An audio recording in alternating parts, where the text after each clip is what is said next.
નમસ્કાર મિત્રો, અમારી યુટ્યુબ ચેનલમાં તમારું સ્વાગત છે। મિત્રો, તમે પણ જો સરકારી ભરતી અથવા તો કોઈ પણ સરકારી યોજનાની માહિતી મેળવવા માંગતા હોય તો આ ચેનલને તમે સબસ્ક્રાઈબ કરી બેલ આઇકન પ્રેસ કરી નોટિફિકેશન ઓન કરી દેજો। આટલું કરવાથી મિત્રો સરકારી ભરતીની કોઈ પણ જે નવી અપડેટ આવશે તે સૌથી પહેલાં તમારા સુધી પહોંચી જશે।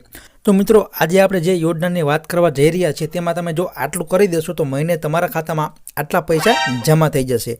તો ચલો આપણે તેની વિગતવાર માહિતી જોઈએ। તો સ્ક્રીન ઉપર મિત્રો તમે જોઈ શકો છો, દેશમાં અસંગઠિત ક્ષેત્ર સાથે સંકળાયેલા કામદારો માટે ઈ શ્રમ યોજના શરૂ કરવામાં આવી છે। તો આ યોજના હેઠળ કેન્દ્ર સરકાર પાત્ર કામદારોના ખાતામાં દર મહિને 1000 જેટલા રૂપિયા છે તે આપે છે। તો આ યોજના એવા કામદારો માટે છે જેઓ શ્રમ વિભાગની કોઈ પણ યોજનાનો ભાગ નથી। તો સરકાર વતી શ્રમ મંત્રાલય ઈ શ્રમ યોજના છે તે ચલાવી રહ્યું છે। તે માટે આ પૈસા તમને પૈસા બચાવવા માટે અને પરિવારને મદદ કરવા માટે આપવામાં આવી રહ્યા છે, જેમાં આ યોજના હેઠળ લાયક કામદારો ઈ શ્રમ કાર્ડ માટે અરજી કરી શકે છે।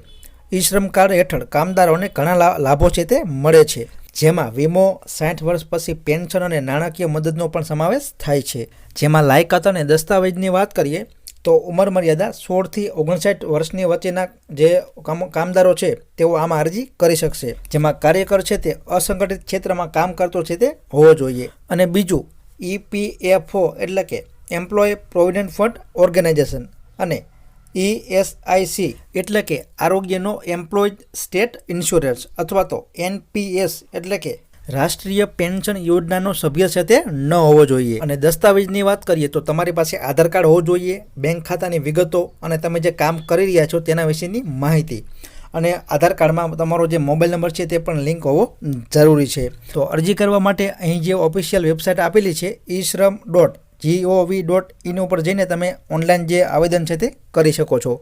તો મિત્રો, આ હતી આજની અપડેટ। આવી જ માહિતી માટે અમારી યુટ્યુબ ચેનલ સાથે જોડાયેલા રહો।